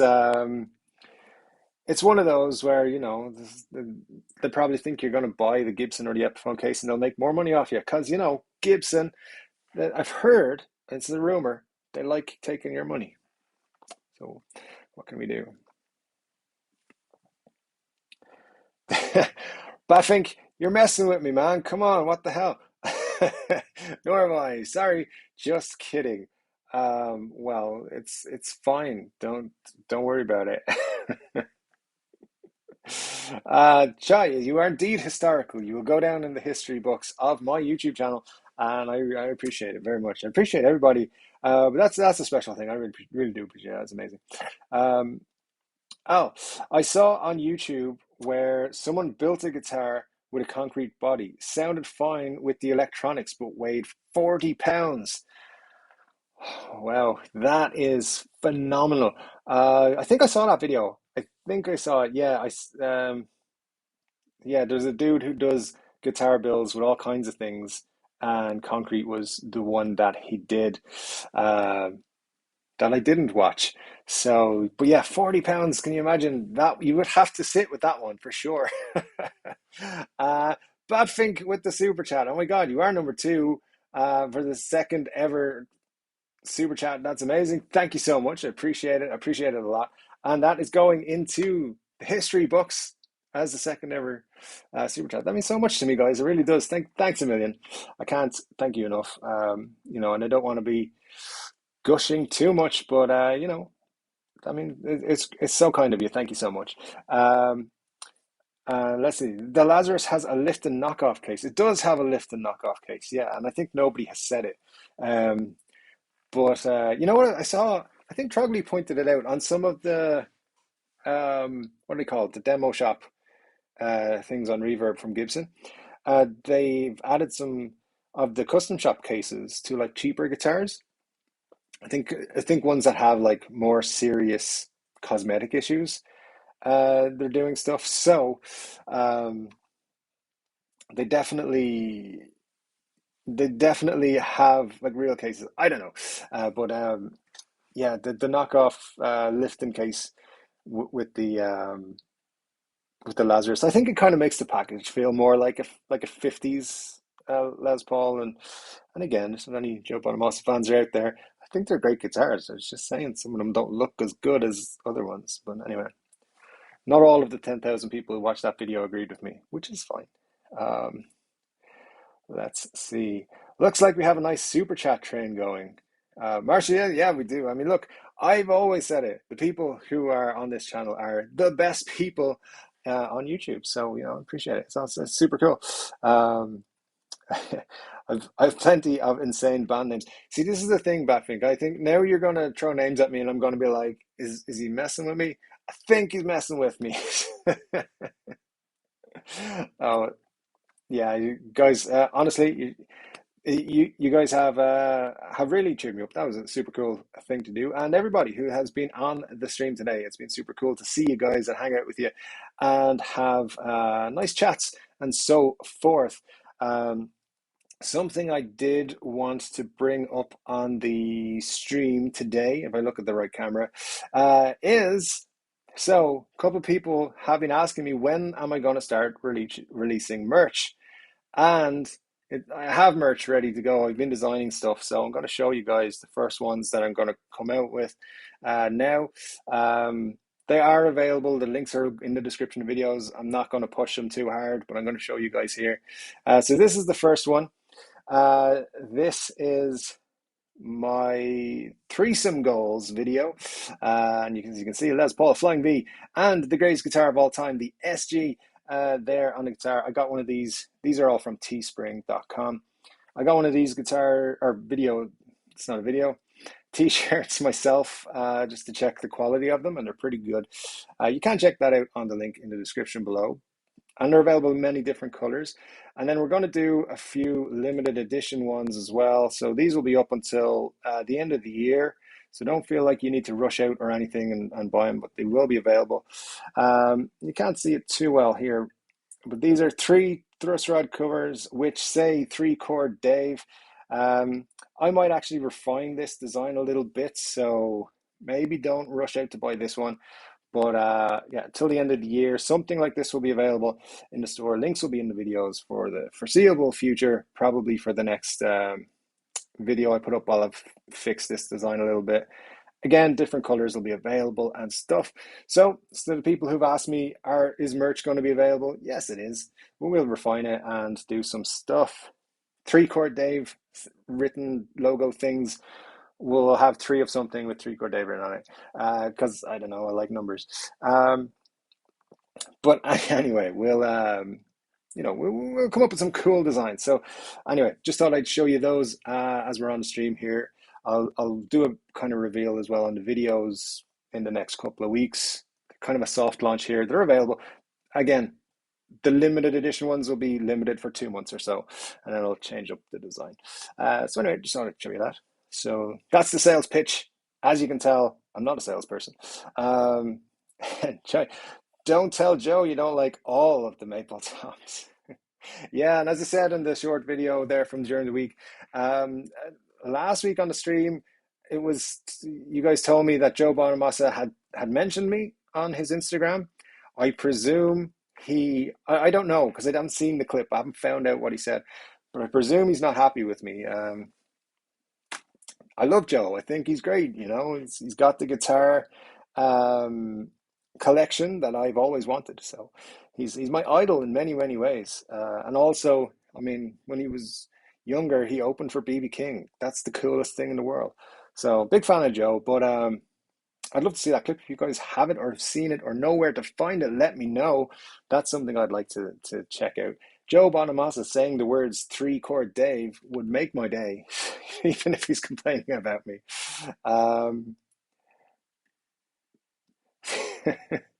Todd, Kitty Slit and the greatest and the Dad Paddies was the greatest band that never existed. I think I've seen them a couple of times live, actually, at Oxygen or something. Actually, that is a great name for a band. Todd, we don't have the same threesome goals? What? I did do there is I should mention there's a kids version, like a kids shirt version, but that just says squad goals. So if you don't want it to be threesome goals, you can get squad goals instead. That's up to you, you know. And also that's the perfect what was it, like acceptance of the innuendo that I was trying to put out there. So thank you, I appreciate it. Chai, absolutely. Sláinte, my friend. Thank you so much for coming to the stream today. It's a pleasure to have you. And thanks for joining in with all the chats and everything. Really enjoyed your input. So thanks for that. Sláinte.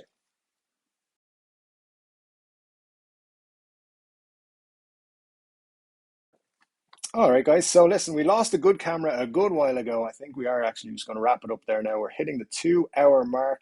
I have got some more beer to drink and got to go to bed because it's midnight and you know, I'm getting old. So gotta get up early tomorrow, drink some coffee, do the good coffee routine with good coffee, open up Reverb, find out all the things. And tomorrow I gotta make probably 2 videos for the week ahead. So big day ahead, and you know it's Halloween, so I gotta dress up as like a dude who's nearly 40 who's gonna go around and annoy his parents or something. I think that's what I'm going to do tomorrow. Just get out of the house after the videos. So anyway, long day ahead. So anyway, guys, it's been awesome. I've really enjoyed the chats this week. Thank you so much to everybody who has joined in and had conversations and added to the conversations and asked questions. You guys were fantastic, and I was here. So, so no, I really appreciated it. Helicopter Penguins, they really rock hard. Absolutely, I will check those out, Batfink. Thank you very much for more recommendations. Uh, as always, it's been a pleasure, guys. But for the final time, thanks for joining me today. We will be back, Chord Dave Live, next Saturday. Don't forget, hit your reminders, your all the things and everything, and we'll see you soon. So anyway, guys, as I said, videos next week. Have a nice week, and I'll talk to you soon.